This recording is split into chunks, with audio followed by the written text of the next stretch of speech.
Hey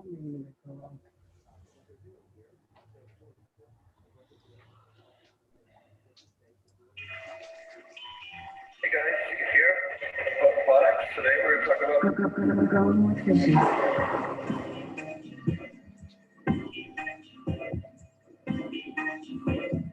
Growing with fishes.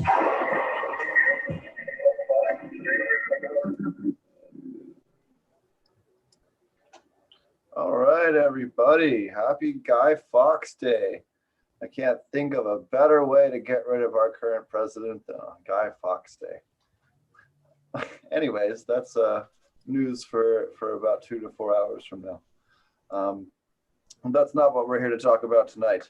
We are here with Wayne Justman. Thanks for joining us, brother. Always a pleasure. And Marty Waddell. Hey, what's up? And tonight we're going to talk about the legalization election results. We had quite the election this week. Aside from the left and right and all that fun stuff that we're not going to get into a whole lot tonight, Oregon legalized all drugs, which was a big victory for the war on drugs. I think we can officially declare that drugs won the war. So pretty awesome on that. And then also, big step in the right direction to start treating drug addiction for what it is a medical issue, not a criminal issue. Can I start on a personal note? Oh, yeah, go ahead. We'd love to. Related to the election. If you recall, back in 2003, Kamala Harris ran for district attorney of the city county of San Francisco against Terrence Hallinan, a dear friend of mine who passed away a few years ago. And obviously she called, or her committee office called me. And I remember our first meeting at a restaurant near City Hall, talking about cannabis issues and the like.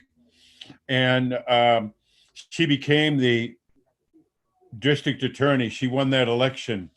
And I have a photo of the Cannabis Committee, Advisory Committee, that I was a member of that helped her during this particular time. And I'm kind of sitting here and watching this and thinking about how strange life is. Now the vice president-elect and I are on a first-name basis. Not too bad for a country boy who smokes marijuana and has 33 years of AIDS. Not bad at all. No, actually, do you want to do a quick intro for people that don't know who you are before we get into the episode further? I'm California patient number 1 under Proposition 215. Proposition 215 allows us to grow and cultivate cannabis and possess cannabis, led by Dennis Perone, Jack Harram, Mary Rathburn, myself, and many others. And I had my own dispensary in 1999 here in San Francisco. I worked with Dennis in the 90s, establishing marijuana. And of course, we got medical marijuana passed in 1996. And I have been active since that time, assisting dispensary operators and advising government officials. And I still do that a little bit. I'm slowing down. I'll be 76 in a couple of months. But I still pick up the phone and people need some advice, or I did a couple of interviews today on some cannabis issues and election issues as well. So that kind of gets something done for myself. And there's a lot of good reading. I've been through, Steve, you and I have been through a lot. Oh, yeah. Yeah, but he's been a long time cannabis warrior and definitely a great person to get perspective on a lot of this. I don't think I thought I'd see the day when any state would legalize all drugs the way that Oregon did, but it has. They have to. You and I have to, and also too something. I hope that our politicians do we do away with the Drug Enforcement Administration? Would that be helpful? I'm wondering about that. I don't know. I think they're still needed to enforce bad pharmaceutical drugs. There's a lot of pharmaceutical drugs out there that are causing a lot more harm than good that need to be enforced. He actually got to know that family to court. They did. Take them to court. But I'm saying get out on the streets and start regulating this on the same way that they get out there and used to harass dispensaries, and they harass these doctors and they harass these poor patients and they kick people's doors in. Why are they not going and visiting all these different doctors that are prescribing, large amounts of painkillers, and why are we not, take that money and direct it where it's needed, where people are dying. We have an absolute crisis in this country with opioid problems. The DEA is well funded. They're just aimed at the wrong problem. So that's easy. Just ban increase the restrictions on the DEA in terms of what they're allowed to spend money on and prosecute. Same thing with federal prosecutors. Just limit what they can do and spend money on. The same way that they've protected the industry since 2014 when they put the rider bill. What's the name of the rider from 2014 that they passed in Congress that prevents them from, I can't think of the name of it, but prevents them from harassing legal states. Anyways, just like that did, where it prevents prosecutors from spending any money in terms of federal dollars on prosecution. So if you do that, then, it kind of stops them from doing a lot of the BS. So definitely a step in the right direction. How's it going out there, Marty? Well, it's going pretty good. I mean, obviously, it doesn't necessarily affect me that drugs weren't legalized in Oregon. It wasn't something that I was previously concerned with anyway. He's going to start. I already do all the drugs I want to do. But we're going to have a new drug every episode. Marty's going to take it at the beginning of the episode. And then his intoxication will progress over the course. It'll be a new segment. Yeah.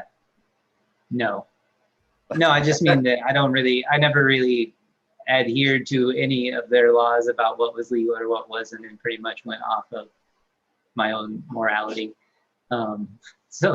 But I do appreciate it. I'm glad that it happened. I think it's great that all those resources will now go towards, treating a human with a condition as opposed to creating a criminal with a record, because that just seems to make way more sense to me. I think it's the way our tax money should be spent, and we should abandon the drug war. And hopefully this will at least point it in a different direction and allow for treatment over incarceration, which is excellent. So that's all great, and the garden's doing pretty good. I've got getting ready to kick into flower, got plenty of clones rooting, everything's going pretty good. Had a little outbreak of thrips, but besides that, maybe some more lace wings and a couple sprays, and they pretty much under control now. Getting ready to do the final sort of cleanup before flipping the flower. So all the garden stuff's pretty good. And other than that, just dealing with election bullshit, waiting for numbers to come in and all that good stuff, watching what's happening. I think the whole country is, but I think Philly's going to represent pretty heavily here and put it in the bag for the good guys. But we'll see. Never know. It's 2020. My plans are going to be pretty much the same regardless of who wins, but it just plan a little bit depending on who wins. So, and who I need to support, really. I'm more concerned about my friends of a darker shade or of a different lifestyle that are generally oppressed by these people. So, yeah, that's where I'm at. Yeah, and there's only one side threatening poll counters with violence right now. We can say that without anyone really arguing much about that. Yeah, I got a friend who's already got a death threat, a person of color who's already gotten a death threat from a Trump supporter. There was a family of Black people that was harassed and ran off the road here up by Eugene. So we've already seen, some violence poking out, and nothing's even final yet. So tensions are just still high in this area. There's obviously predominantly white. So there was a pretty fitting video today of a bunch of protesters, pretty divided, one side armed and screaming at a building, and the other side having a dance party. So it was like pretty night and day. Yeah. I'm down for the dance party. I think that's it's definitely. I think the whole time to country be is on. after 2020, What would regardless. they do if Black Lives Matter groups, et cetera, started to take up ammunition when they marched? I mean, they marched. I mean, personally, I think that et cetera, et cetera, you know, anyone, and Trump gets anyone, excited when they say, "Well, pigs in a blanket" or something like that. I mean, they're words, but we don't intimidate people by fully armed and looking at mean and intimidating. What the hell is that? That's one thing where I would definitely disagree with my friends on the left. If you look at the success of a lot of the right-wing protests, or I guess conservative protests, I guess probably is a more polite way to put it. These guys go out there and are armed, and they don't get tear gassed. Just saying. You know, when you show up and you have weapons, the police behave. I don't see you don't see the level of police violence when both sides are armed. I'll just put it that way. Especially if they're white and armed. If they're black, they're going to probably shoot your ass. Like the boy who just had a knife and had a mental breakdown, and they shot his ass in the streets. The hell is that about? Yeah, for sure. Well, let's jump on the election here. We have the New Jersey passed legalization. Now, to be fair, in full disclosure, I have not had a chance to really read through the back ends of these bills in terms of licensure. So I will go back and do a separate comment on that at a later date, but I just simply did not have time. It's been a very busy week. Lots of things happening. The floodgates have opened with all the new states legalizing and some other projects that I've been working on. It just all of a sudden became very busy this week in particular. So we have some other cool stuff that we're launching here in Oklahoma this week that's also sucked up a lot of my time. So I apologize for that. But we have no home grow currently on the New Jersey bill, which is definitely something a lot of people are very much against. They have a very restrictive ability for local control on a county and city level. They can really, completely ban stuff, which you can't do in all jurisdictions. And frankly, I had a pretty hard time finding any well-sourced information on the bill. Even the bill itself is written fairly vague. So yeah, that's I guess the opinion on that one. So I don't know. There wasn't a specific tax percentage listed unless somebody else in chat has something they want to add.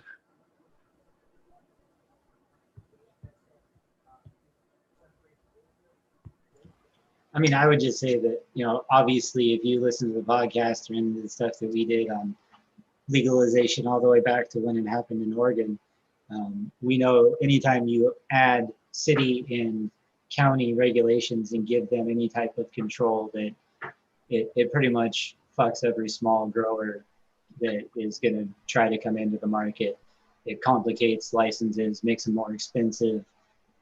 It's longer to get them, harder to maintain them. And it hurts a little. It must be state regulations, in my opinion. It hurts the little farmers. I'm sorry, go ahead. Or just none at all. There should be statewide regulation or none at all, is my opinion. You shouldn't give cities and counties the option. I just think that it's gone bad in every state that's done it. Something that's interesting about legalization and what these city states have done recently and over the years. I know that I think you were at the council discussing this with Dennis when he was alive, and we're talking about Prop 64. When you have over-regulation and you call it legalization, you really don't have legalization. If you recall Proposition 215, which was put together in 1996, 251 words. You can cultivate cannabis and you can possess cannabis for medical reasons from a doctor. You keep it as basic and simple as you can. And then we got all of these capitalists now and white Christians or whatever the hell it is coming in and making it even more and more complicated. I read we're excited about legislation and people want cannabis legalized. But what the hell do they give up in that legalization? Do they really look for that farmer and providing him? What are we doing for our farmers out here?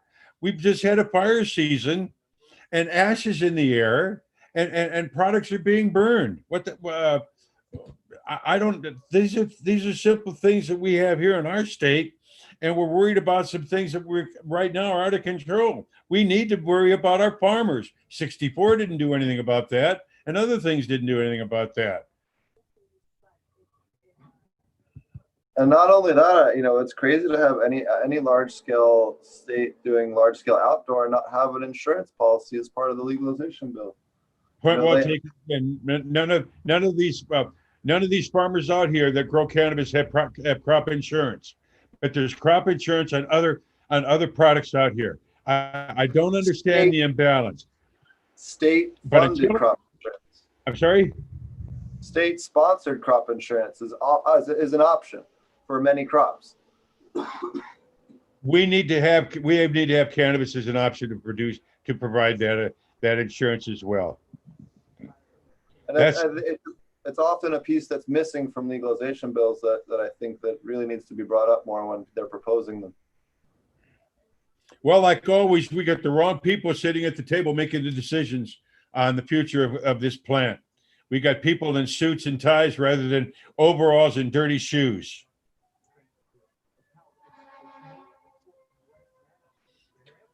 Oh yeah. All right, let me click back to my notes here. So next, Montana has a pretty heavy-handed bill.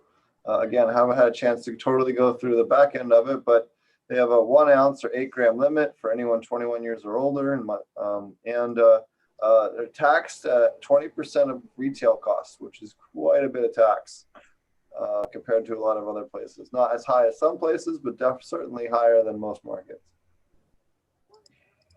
And that's really where you see things fail. I mean, that's why you see Illinois' market so screwed up. There's very little money to be made in Illinois if you look at that, because Illinois, if you're an out-of-state resident, you can only buy half of your limit, which is 7 grams. $80. Is it correct that I understand $80 an eighth out there? Yeah, and the taxation rate is psychotic. Yeah. The excise tax and retail tax are both. What was it? See, that's what happens when people say, let's legalize cannabis, and then they tax the hell out of us.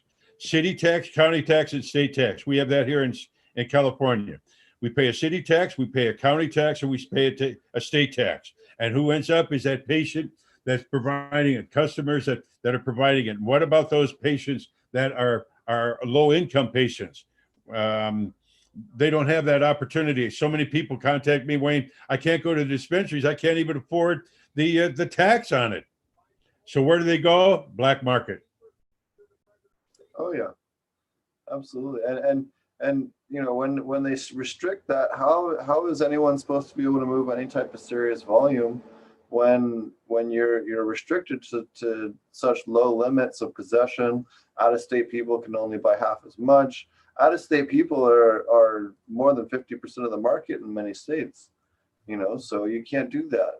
Look at Colorado, a huge percentage of their annual sales. Something I talked about with officials out here. We have a gay parade out here the last Saturday in June every year. We didn't have it this year because of the virus, but millions of people come into San Francisco to celebrate the gay activities, et cetera, et cetera. And when I talked with officials back in the time, wouldn't it be wonderful that we had these dispensaries open, that also too people from out of state could come in and enjoy the opportunities to share what we have out here? What would that do to the commerce of our city? What would that do to the well-being of the individuals? And again, those doors are still closed. We worried about this, that, and the other thing. And this is a wonderful way for cities to open their cities to everybody that comes visit it. And also too, you talk about capitalism, for every dollar that's spent here, it's tax dollars. And if it's from people here or from out of the city, I think an opportunity that we've really missed. Oh yeah. And the same thing too, when are our farmers going to have access to the international market? Yeah, and that's another one, the ability to import, export, products in the United States is, totally not being met at all right now. And as someone who just came back from Zimbabwe and knows quite a bit about the international market, it's totally missing out on that. Also, though, I think there's a lot of U.S. people that don't want that in the market, you know. But most of the people I think that would actually be affected at the end of the day are not so much your you know, mom and pop breeders and your smaller scale craft growers that are growing high quality stuff. It's your, you know, larger scale Philip Morris's, your MedMens, your you know, big root, you know, mass roots chains, and your other big, more corporate guys that are actually going to be more directly threatened by international. Whereas your craft growers, that, you know, your Humboldt people, your Cali people, your you know, Southern Oregon people, that area is known for having craft cannabis. You know, they're not competing with any of the international stuff, except for maybe some of the more fancy stuff. And it's my understanding too, these guys aren't making a lot of money either. Or at least put it this way, they're not making the money they anticipated they're going to make. MedMen has cut back on dispensaries, and other people that have financial issues. Even High Times and people who magazines and periodicals that try to follow the industry. Again, I think what's hurting the cannabis industry right now is it's still overregulated, and until we get this thing off of Schedule 1, they got us by the balls. Yeah, and hopefully the next administration will make that happen. Yeah, we thought Barack Obama was going to do that for us too. Also true. Yeah. And you know, hopefully they'll at least get it off of Schedule 1. I mean, I'm not the most hopeful person, but got you. And at the end of the day, though, I think it'll be the stock market. You know, there's a lot of money. Wall Street wants this thing to open up, and they want to pump money in it and make money. So, and they tend to get what they want. So, especially with Biden, he very much loves his Wall Street friends. All right, let me jump back to the thing here. So, the next state that we'll touch on is Mississippi. So Mississippi under Initiative 65. Initiative 65 passed, 65A did not. So this limits to patients to one of 22 qualifying conditions: cancer, epilepsy, seizures, Parkinson's disease, PTSD, Crohn's disease, HIV, and a few more. Initiatives for 65 allow patients to possess up to 2.5 ounces of medical marijuana at a time. Initiative 65 is designed to require initial sales initiative with a state sales tax of 7%, which is, if that's just total, that's actually not too bad compared to many other states. It's not low, but it's not nowhere near, 20% retail. So let's see here. No ability to smoke in public, and no public use ordinances, and licenses will be capped at what's that? I'm sorry. Are these written for 1950 America or for 2021 America? See, that's astounding. Well, we can't smoke here. Oh, we can't do this here. I mean, when the hell are we ever as a society going to grow up? I don't think so, because what I see about half of this society and the bigotry and the hatred that they support, that's something I don't understand. That's why I love going to Vancouver or Montreal. I can buy a dabbery when I get there and just run around. If I'm in a restaurant, pop outside real quick, take a quick dab, pop back inside. No one cares. No one gives. You can break a huge bong out in public in Vancouver. Nobody gives a shit at all. So as long as you don't rip it inside, that they get mad about that. Anyone that's been to Vancouver knows. Knows what's up. So medical patient ID cards will be limited to $50 cap max. So it'll be no more than $50 per year. And the deadline for medical cannabis cards to be issued is August 15th. So they have about 6 months to get their shit together. But 8 months actually. But well, I guess 10 months. Can't count tonight. All right. Let me check chat. I haven't checked chat in a little bit.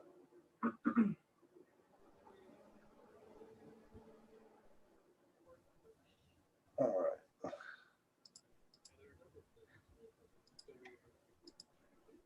So South Dakota rec, you can have 1 ounce or 3 plants per adult, up to 6 plants per household, and 50% tax on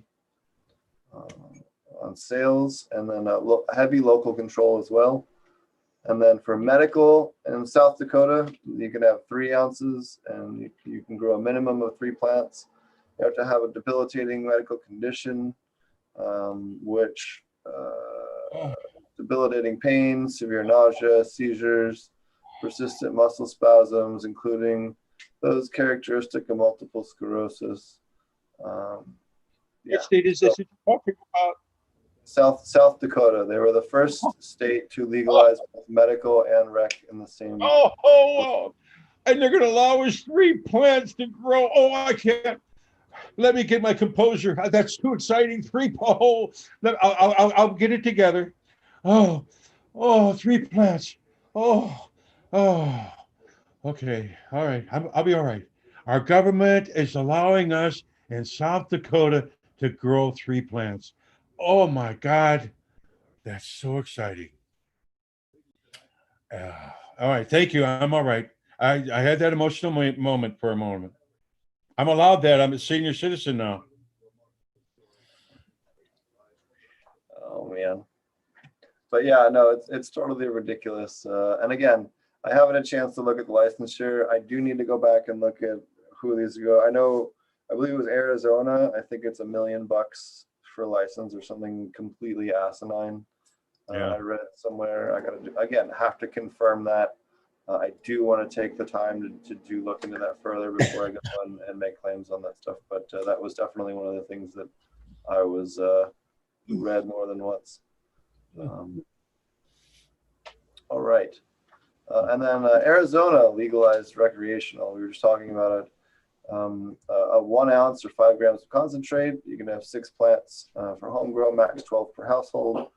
16% excise tax, which is the tax on production, and allows restriction to use. So this is one of the things that I thought was the most screwed up. Allows the use of for employers to restrict the employees' cannabis use. So they could actually ban their employees from using cannabis, which is completely fucked up. No other state has that as part of their stipulations, at least not overtly like that. No public use licenses, no animal, human, insect, fruit, toy, or cartoon may be used for logos or manufacture of gummies. And as the first share of revenue will be used to enforce the state cannabis regulations. The rest will be divided 33% for community colleges, 31.4% for police and fire departments, 25.4% for highway fund, 10% for justice fund, 0.2% for state attorney generals for enforcement. See, there you go. Of all that taxes, only 0.2% is being used for enforcement.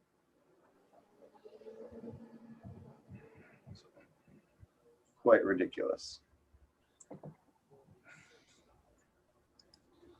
At any rate, we thought, we'd try to always go through the different bills and break them down. Again, I have not had time to read through them to find out about the licensure. If anyone has any comments in chat about any of the licensure bills, feel free to chime in if you have any additional information on any of the licensure bills specifically.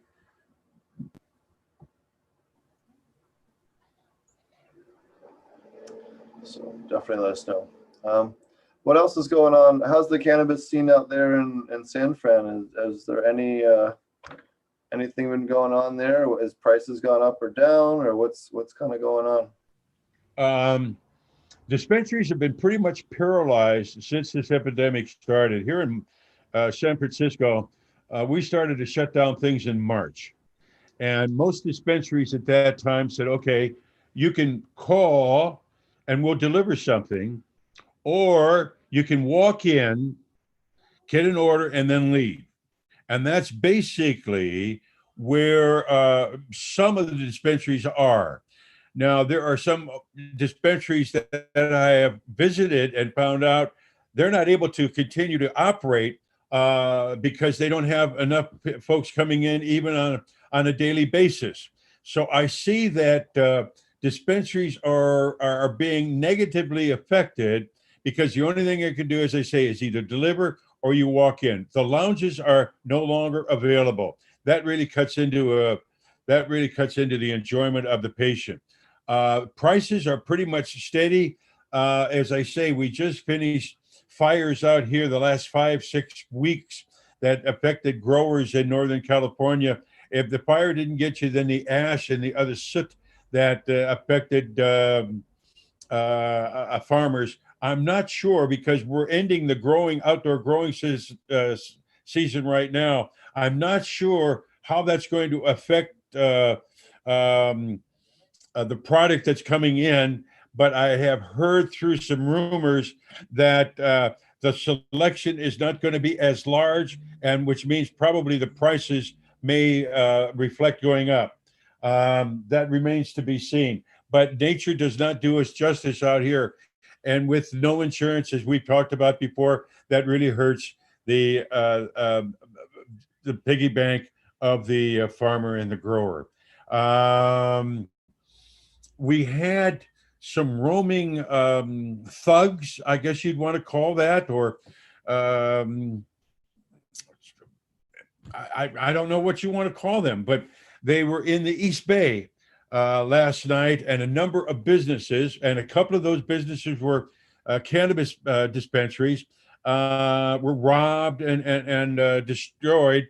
Some legitimate businesses, and as I say, there were 2 cannabis businesses that were robbed. This occurred about 6 months ago after the George Floyd situation, where there was a lot of violence, and there was a roaming mob that really were organized that hit, I think, about 18 cannabis dispensaries out here. Also, too, I think there were 2 growers that had some damage done recently.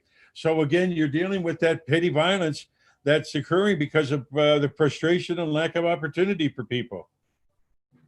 Oh yeah, I mean, just look at the Arab Spring. The Arab Spring happened. They had a couple of years of drought, and everyone didn't have jobs, and people sit around and get angry. Stuff starts changing. You know.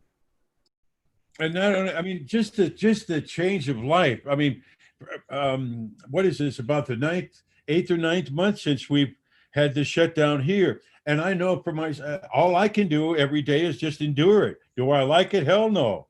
Has my daily life been interrupted? Hell yes. I can't go to see the friends that I want to, or things of this nature. That's frustrating, but we all are going through the same storm. We're just not all in the same boat. And all. So we have to deal with it in our own ways. But it is frustrating, you know, and thank God for cannabis. And that's what, for myself, I dab, and I use flower and hash that you or folks have provided. I'm really happy that I have this medicine for myself, and to see if you're in this state, you could grow 3 plants. Well, holy hell, really? What are you doing to us? You know, who's making these decisions? They ought to be embarrassed about we're going to limit to 3. We don't need you at a table making decisions. You don't understand the problems.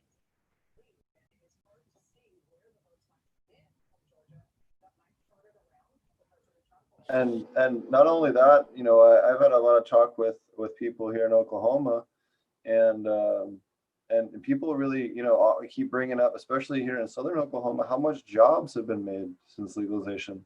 You know, there's a whole, you know, bunch of different communities down here that have all the buildings for rent on Main Street again, and that hadn't happened in 10 years. You know what I mean? And things like that, because you have all these auxiliary businesses, the guys that make the labels for the shops, the guys that make the packaging, the guys that do the security cameras, the guys that, you know, sell the cleaning supplies, the guys that sell the, you know, all the different components, the hydro store, you know, the nutrients, all the different things. If we took this up as Schedule 1, Steve, your point is so well taken. How much job careers will be there. Now, listen, when we started in this industry, when I started in the 90s, unfortunately, things had to be under the table. We didn't even have registers. Pretty simple. Why? You didn't want to keep cash receipts. First thing, that tax or anything. Anyway, that's another story for another day. But it's important that we understand this industry and where we're trying to head with this, and job opportunity. And now we're not only job opportunity is there, and even in some things we have unions who are representing trimmers or growers or something like that. If a government would get the hell out of our way and take this off a schedule, we would really see what it could be. Now, what I'm reading during these things online, Steve, maybe the folks are too, is, well, how are we going to regroup our tax monies that we're losing statewide in our city? Or they're all opening their eyes to cannabis. We got to legalize cannabis. Got to do something with cannabis. It's going to be interesting to see in the next year who and what respond to this. But again, if they're just going to beat the hell out of this plant because it's a tax thing, rather than it is a medicine and a vegetable, we're going to go at it the wrong way. And again, that's America. You know, half of America got this election wrong. Oh yeah, for sure, for sure. Lost my train of thought there. We were on. Oh, the descheduling bit. So I definitely think that they'll get, you know, a banking bill through, hopefully, you know, and certainly to try and catch up with Canada. I think that it definitely was a little underhanded that the United States kind of forced Canada to write it in as a drug and then immediately passed it as an ag bill to on it for hemp, which was a bit underhanded, but, you know, the US does shit like that. That's a whole other legalization discussion that probably is a little bit complicated for a lot of people if you don't understand the backstory. But so definitely, what do you think the implications of the other place that I wanted to mention that also legalized, and I didn't really see talked about much on the news, was Washington, D.C. legalized psychedelic plants and mushrooms. Which was also decriminalized the same way that Oregon did. So again, Good. also, you know, you can walk around DC and tripping balls. Congress needs all the help they can get. You know, if there's one group of people that need to be dosed, it's them. Well, I tell you. All right. Well, I have had some other gross stuff that I can cover. I was hoping to jump back on with Marty and talk about a few things, but any other topics on cannabis in particular you feel like are super important right now? I know that there's a lot of talk about, I saw that the United States is looking at going back and possibly revising the hemp bill a little bit. There was a huge angry letter a couple days ago from a whole bunch of a bipartisan group of senators, both Republican and Democrat. I mean, and again, how often do they work together in the modern age? But they sure as hell seem to agree that they need to move that 0.3% on the THC. Seems to be a big sticking point that they're hearing from their constituents. And frankly, in the era of partisanship this week, I think we can all agree it's nice to see them working together on something. And hey, how awesome of it is that it's cannabis bringing the two parties together in a time of a vicious opposition to one another. So pretty stoked on that. Someone brought, oh, you know what? I'm trying not to comment about the main election right now on the thing. I know we kind of did a little bit, but I'm trying to. What, on Susan Collins, you mean, that main election? Oh, no, just the. Something else? Yeah. So the one thing I was going to say is that, you know, definitely excited for a lot of these new states coming online. There's going to be a lot of opportunity for people to get into the industry that hadn't had a chance to get into it before, and a lot of chance for you know, people to convert existing farms and this is one thing I see a lot of in Oklahoma is people that have a family farm that want to, maybe it's on its last legs or they can generate enough money to maybe try and breathe new life into it.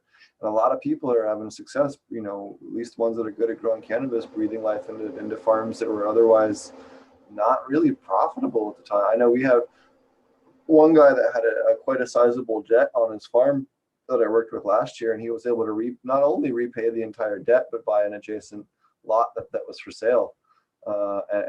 And clear the entire debt off of his father's farm. So, again, this can provide a lot of opportunity for rural America that maybe doesn't get a lot of financial opportunities right now.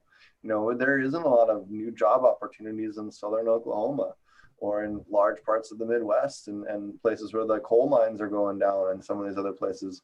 But you know what? Those slightly more mountainous areas also happen to be great for growing cannabis. As long as you got a south-facing hill. So again, can be a great way to help these guys, find another industry that can also generate them quite a bit of money. And I think that, if we set this up as a jobs program, and again, I think you're absolutely right. I think that the federal legalization, I think the writing is on the wall, regardless of how the election turns out, be it Trump or Biden, although it's looking pretty good for Biden right now. At the time of this podcast. But I think that either way, with COVID and the fact that we have no idea when this is going to end or if this is going to end in any time soon, these states are hemorrhaging revenue. They don't have hotel revenue. They don't have convention revenue. They don't have tourist revenue. They don't have, they have alcohol sales and they have cannabis sales. That they have or can have if they don't have cannabis currently.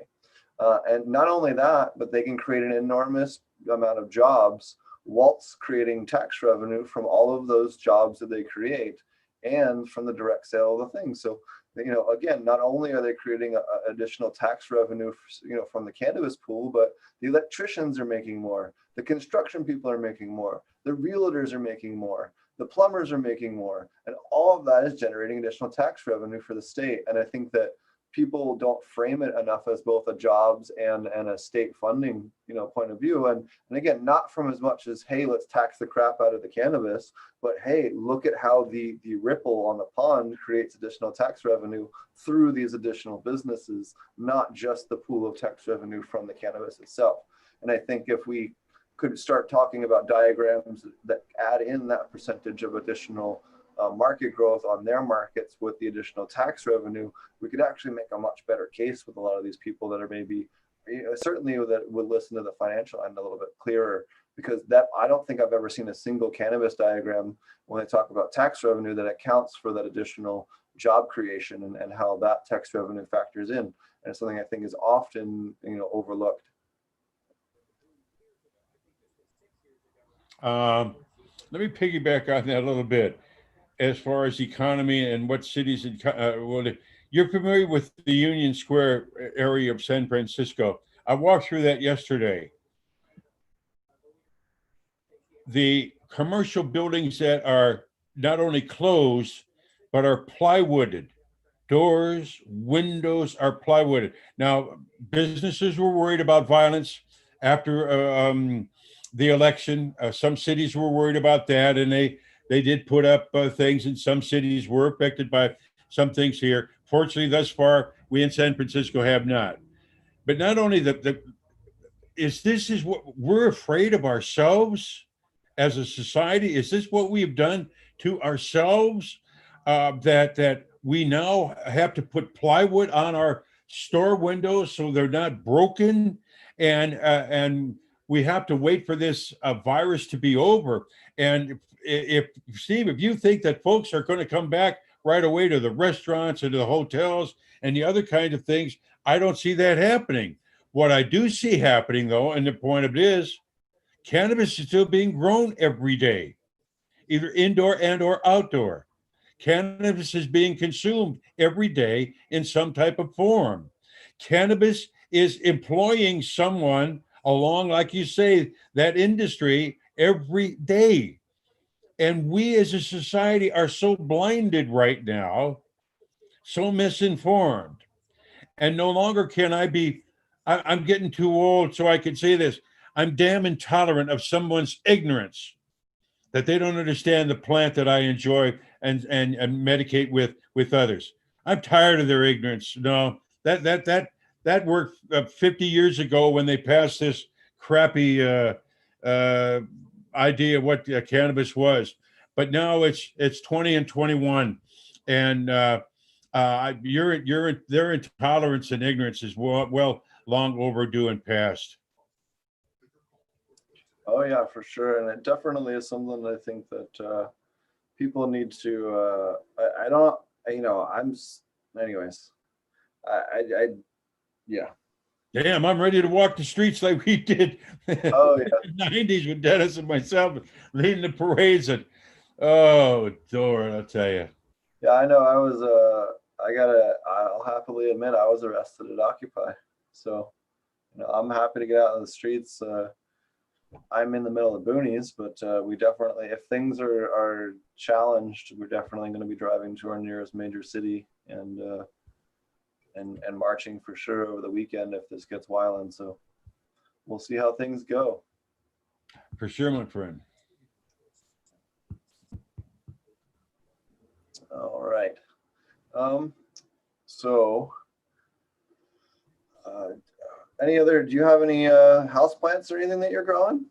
It's definitely something that I'm getting more and more into. We built a little, before my cat discovered it, and then I had to build a better barrier, so I have to replant it. But I have a little, working on a little carnivorous plant garden next to our kitchen, in our kitchen here. You've been doing any indoor gardening? I learned to grow a plant. I've been fortunate to have people around me that are my friends that do it very, very well. They do my growing for me. Oh no, but I meant not necessarily even cannabis, but do you have a cactus or a spider plant or? No, I've got two plants in my main room, and I've got another plant in my bathroom. I like something living besides myself in my apartment, and plants do the things and they soften it up. But I'm kind of big on that. This is a guide for the atmosphere. Something live besides me here. So do you, what are your thoughts on how the legalization is going to look here in the next year or two? Do you have any predictions? Has to change. It has to change. Now, I'm not. Now, you're familiar? I think we talked about this last time about the MORE Act that Congress had before. Well, why don't you touch on that again? Anyway, let me get to, yeah. Well, the basic thing was this was going to decriminalize cannabis, and it was coming out of the Senate. Well, we know that the Senate doesn't do too much that makes a lot of sense for the folks out here, and then it was quote after the election that we were going to take this up. Now I see McConnell, who is the minority leader. Now, what's his name? Out of not McConnell, the majority leader, or our Democratic leader. What the hell is his name out of New York? Anyway, he wants to make sure that cannabis is right out there right away, and of course, something that's disturbing. Think about this: the Speaker of the House of Representatives has represented the city and county of San Francisco for how many years? And we still haven't done anything with her at the helm. And all the time I've approached her or no, we can't do it this time. We don't have the votes. We're going to have to wait till the next. Oh no, we don't have that vote right now. Or we're working on something else for years and years and years. So am I expecting our government leaders to do something? No, that's why you and I, Dennis, Mary, Rathburn, Jack here, that's why we took it to the streets. We'll take our needs to the streets and explain it to the people. And we had a pretty damn good reason why we want to do it. We want to use cannabis for medical reasons. And that's where we were. And we as we've got to challenge ourselves. Now I see something that's interesting. McConnell said right away that Biden will have a difficult time getting cabinet members approved by the Senate if they're radicals. If they're radicals. Now, we don't understand what the word radical means, but already we see that possible friction. And if you remember what McConnell said about Obama, he was going to make him a one-term president. I'm not going to work with this black man. And so that it's still going to be uncertain. That's why we as a society have got to look at, don't we deserve better? I mean, I guess, sometimes I wonder if we're all cowards. Really, just, are we all fucking dumb? I know half of us out here are. I'm sorry. Your vote for Trump showed me right away. You ain't got to say nothing more. It's like, am I dumb? Vote for Trump. That tells me enough. That's it. Closing in on him. All right. Yeah, no, I think in the next 2 to 3 hours, this is going to be over. Thankfully. And the 4 years of insanity will be over. Oh, and I like these people that say that he does not lie. Because we still have people out here that say that. I'm trying not to get too Trumpian. I'm trying to stay on cannabis. Okay. We both want to, but I'm trying to stay on topic. We do have a lot of our brother. We do have a lot of conservative brother. Why didn't he do something with cannabis when he had that opportunity? Well, that's my question for all the people that say that he's been back, more pro cannabis. Why didn't he do anything the last 4 years? He blocked. He had contacts all over the world. He blocked the banking bill. He blocked the federal legalization bill. Bill Barr's Justice Department helped support the DEA in all 14 challenges or whatever, or 20 challenges, whatever it was, against Schedule M1. In fact, 2 of them that we've covered recently, in fact, as recently as 2 or 3 episodes ago, we had a gentleman that was involved in one of the suits on the show. So, or was an expert on it. I don't think he was directly involved, but what happened here? But the same thing. I have the same question for Obama, though. Just as guilty. Why didn't you do anything? What the hell happened? 8 years, and boy, there's so many of us in that. So many of us 10 years ago really thought this is the guy. He's really got the understanding. We really have it now that this is going to come through. No, it didn't. It didn't. Well, and I'll be frankly honest with you. That's my concern about Harris, is that being a former prosecutor, and I understand that you have a personal relationship, but she did laugh about people being arrested for weed as when she was DA, and that upsets a lot of people, and that certainly makes me concerned that she's gonna kind of be a quiet, not really, just kind of not do anything. I don't think they're going to move it backwards. And frankly, there's a comment I wanted to mention, that there was a comment in chat where someone said, hey, it could go backwards again. That's not going to happen. And that's not going to happen, not because of the Republicans, not because of the Democrats. It's because Wall Street has over $12 billion invested in the United States U.S. cannabis market. And Wall Street's not about to let $12 billion evaporate. Not when they can generate a hell of a lot more off of it in the coming international market. So, and like it or not, money rules the United States. Wall Street controls the government, at least in terms of what gets passed and doesn't pass. And they certainly are not going to throw a knife and cut off one of their biggest potential tax revenues, given the current global climate with the current pandemic and everything else. There's too many things that push it in that direction, and all of them are financial. And at the end of the day, in the United States, that's what wins. As I say, I've known Kamala since 2003, and then I got close to knowing her when I served on her cannabis advisory board. I'll tell you, I'm not sure where the hell she's going to come up on this. I really don't know. It's hard for me, knowing her as I do, to read her. She didn't give me any indication while she was the DA about her personal use of cannabis, but on a radio program when she was running for president, she laughed about, well, my parents are from Trinidad and I'm from India. And of course we use cannabis, et cetera, et cetera. And I heard that and I thought, why the hell didn't you tell me that years ago? That would help us a good understanding. Now you want to tell us this, and I'm not sure, as I say, where it's going to come from. You and I have had these promises for how many years? Oh, we're going to do this, we're going to do that. No, I'm sorry. Until and unless the people really get their shit together, and then you get the politicians in there that not only listen to you but do things for you.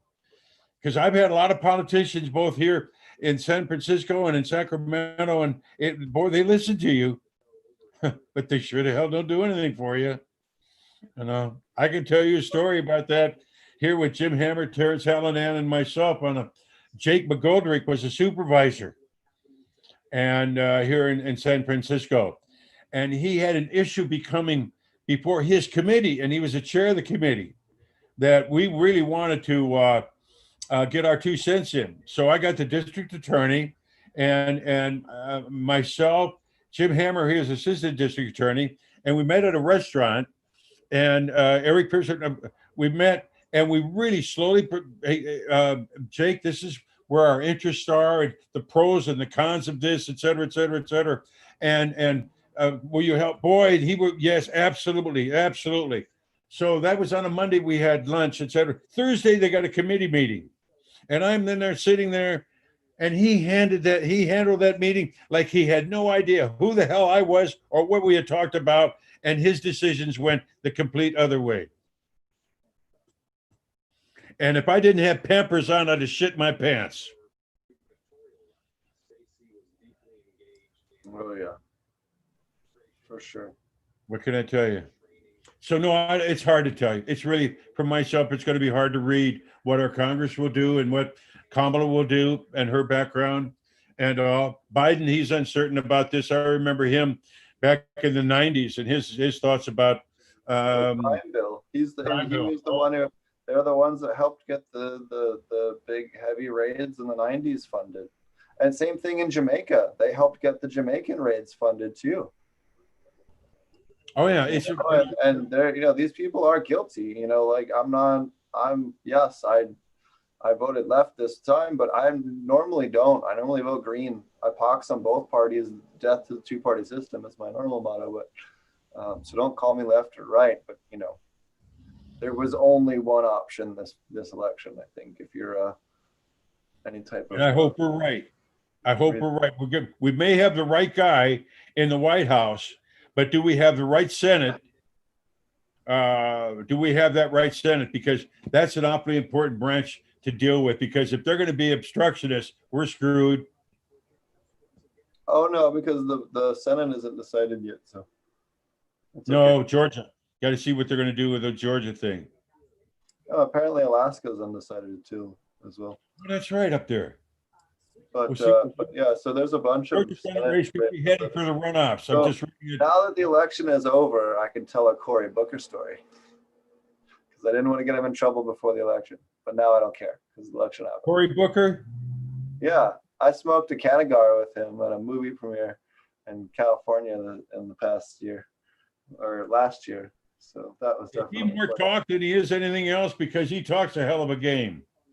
Oh, hell of a smooth talker for sure. And you know what? He took the time to talk to me about agriculture. I actually had about a 10-minute conversation with him about the importance of agriculture, talking a little bit about aquaponics and how he should consider looking towards some of the alternative agriculture technologies as something to to hold up for the agricultural bill. And he was actually first off, I was surprised by the level of knowledge he had on agriculture, especially for someone that grew up in the hood. Basically, and two, like he he's pushing medical cannabis, marijuana. He's pushing it.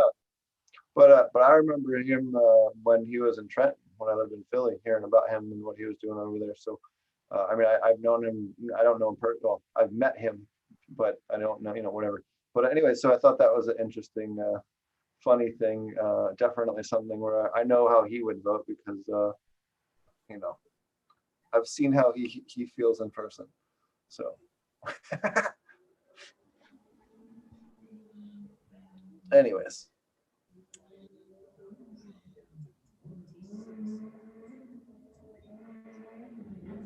So I think we'll wrap up the show. It's been about an hour.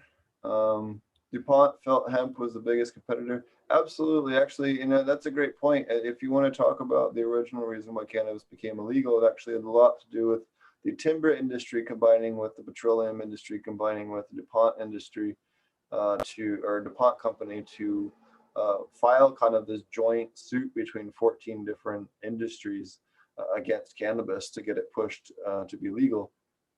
It was also made illegal because of racism. You have to remember at the same time, there was a lot of pretty heavy unrest going on in Mexico in the early 1900s. So a lot of people were fleeing because they just wanted a better life for their families, and they happened to be Mexican and speak Spanish. And when they came up to Texas and Arizona and other places, well, they're good Christian folk, right? They can't just be racist, right? So they have to get rid of them for a different reason. Well, they all use cannabis as medicine. Okay, well, we can hate them for that reason, and that's okay then. So that had a lot to do with why a lot of stuff. In fact, Massachusetts was the very first state to do it, and again, it was based on racism in 1911. A lot of people don't know that. So again, you can go back and look at what's up. Let me piggyback on that. Harry Anslinger, who's really the principal racist, bigoted man who stepped all over cannabis.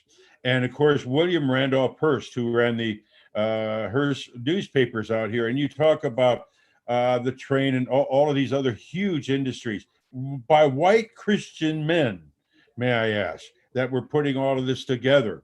And what I'm kind of surprised at, groups like Drug Policy Alliance, Marijuana Policy Project, folks like this haven't gotten people, researchers, to go back and, something, let's take their argument apart. Let us find every falsehood, every lie, and just as you mentioned, who was for, who was against, and why, et cetera, et cetera, et cetera. We've never really done that. Because again, when you hear Harry Anslinger, he was worried about the darkies would feel that they're comparable to the white man if they smoked cannabis. That's what the darkies would do. And then that jazz music that was played down in the South, that would get these women too hot and bothered and then want sexual pleasures. We heard that also too.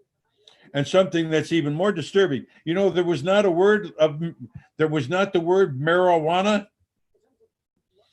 It was always cannabis during that product. And how we got marijuana, that was created by Harry Anslinger. Why? He wanted to have a word that would be a boogeyman to the Hispanics that were coming up from southern Mexico through Texas and all. He wanted to scare them. And that's what he did. Called it now marijuana, because we're going to control them. We don't want them here.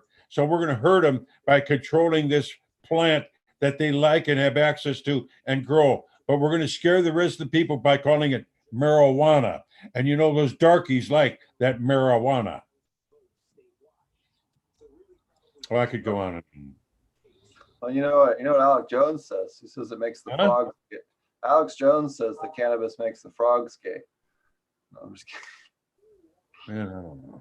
No, I'm just making fun of him because he spoke out against cannabis for so long, and then he smoked weed on Joe Rogan. So it's kind of bullshit. Anyways, I think we'll wrap up the show. We will have we have some cool guests lined up. We actually have some cool researchers that have been working on aquaponic cannabis lined up for the show, and a couple of other interesting, more academic people than we've had. We've kind of had a little bit of a relaxed time. I've been moving into my new spot and renovating it kind of constantly while I've been here. When I finish, we'll give you guys a bit of a tour. It's super cool. And then once that's done, I can start on the winter garden, which will be super dope. We'll be working on an aquaponic system. We'll be doing an aquaponic system build here for my private grow. Go ahead. Can I get a plug in? Sure. Jeff Perrone, Dennis Perrone's brother. Jeff Perrone's 63rd birthday will be tomorrow. And I'll be at the council to celebrate some of it with him. Awesome. And I'll take your regards over there if you don't mind, Steve. Heck yeah. Yeah, I love hanging out with those guys. Jeff and Brian and we did a podcast there. Oh, we did a multiple podcasts there. Some good ones too. Oh yeah, no, and many holidays. I know when I first moved to the Bay Area, you guys were like, "Hey, come over for Christmas and Thanksgiving and New Year's," and that was my spot, man. I couldn't be more grateful. Well, we did smoke some good cannabis too, though. Oh yeah, what was the wonderful lady that sits there at the table and fires the joints off like machine gun rounds? What's her name? Um, I can't never remember her Laura. name. Laura.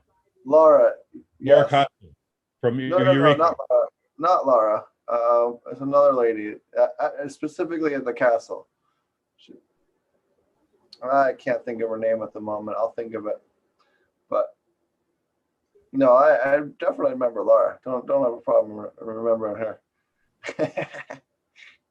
They're good people too. Oh yeah. All right.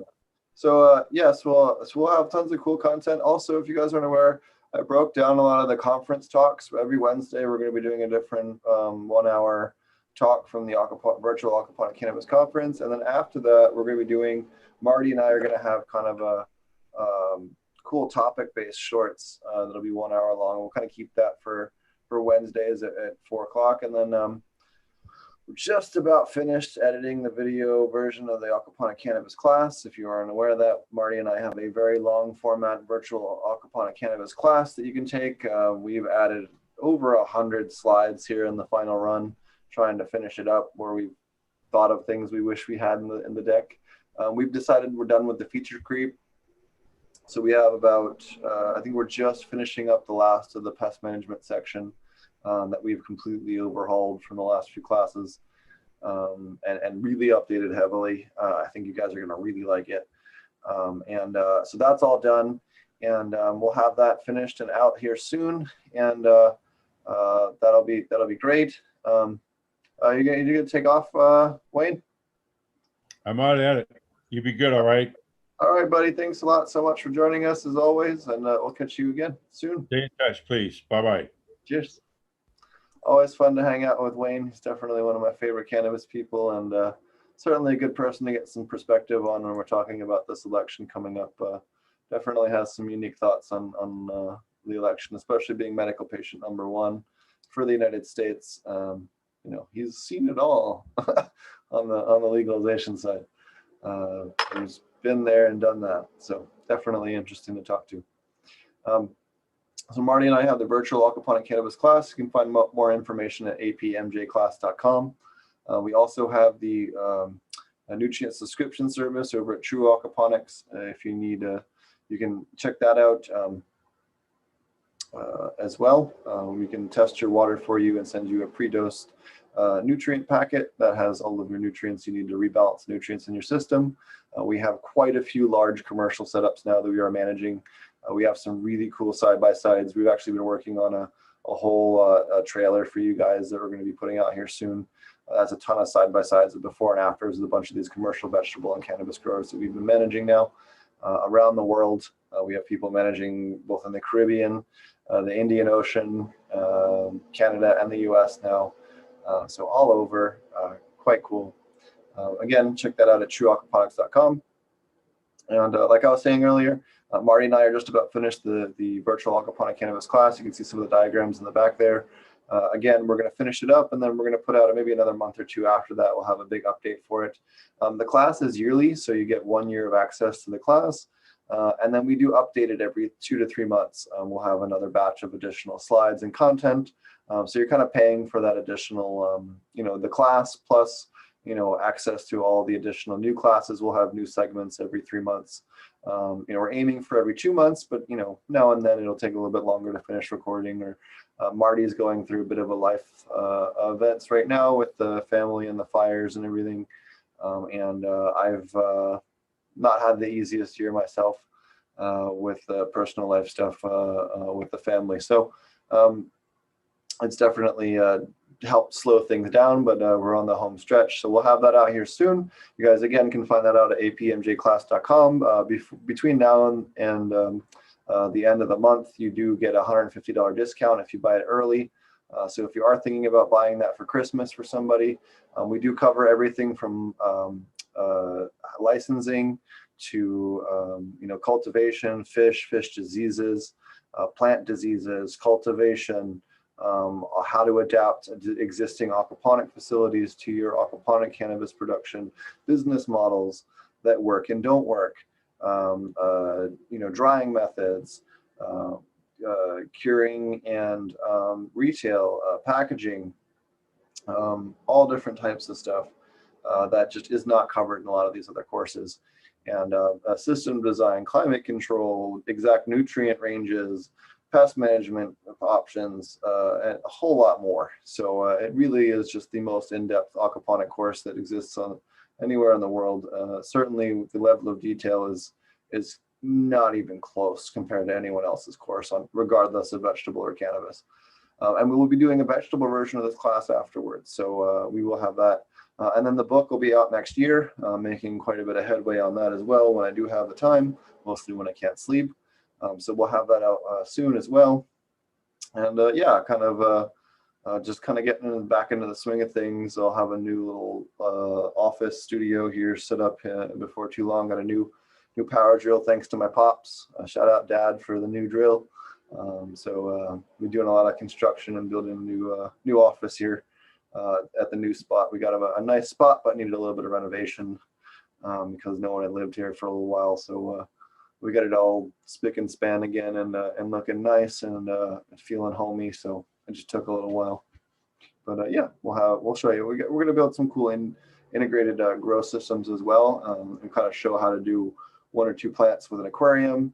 We have some cool kits we're working with True Aquaponics. We'll have available for you guys soon. I'll be demonstrating those and showing how to grow cannabis with that system. So we'll have them for sale, but I'll have a whole video series with that on site. So we'll have our system here and we'll be able to grow cannabis and show you how to do it, right? So you can buy the system and follow the how-to video guide. It'll be really awesome and we'll go through it together and it'll be a lot of fun. So, and we'll have nutrients available for you as well so that you can do exactly what I'm doing to the T, and have the exact same packet that I'm using and the whole 9, and just make it really simple. There's a lot of people out there that just want to grow 2 to 6 plants.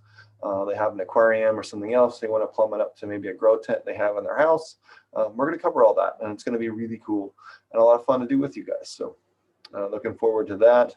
And then some other cool top secret stuff that we have going on that'll be revealed later, probably next year. And some cool collaborations that we're working with some people that are going to be super dope and super awesome with some of your favorite people that you guys have already seen on the show. So yeah, it'll be interesting. Hope you guys have a safe and happy weekend. Stay safe. If you go to a protest, be sure to bring water and a tear gas mask or an acid wash mask. I definitely think that there will be chemical agents used at protests this weekend, regardless of what party you're going out to protest for or against. Please stay safe. Make sure you tell someone where you're going if you are going to a protest, so that if you do get arrested or otherwise detained, someone knows where you are. And again, please just stay safe and keep an eye on Twitter and keep an ear to the ground and keep an eye on your surroundings again. I hope you all can join us again next week. If you're Republican or Democrat, we can all come together over cannabis. Yeah, I hope to see you guys again next week. I love you guys all, regardless of your political affiliation. In fact, my main coworkers in Oklahoma are all Trump supporters. So, while we may disagree with them, doesn't mean that we can't all work together every day, right next to each other. So don't worry about it. It'll all be okay. We just need the crazies to stop acting so crazy. Have a good one and stay safe.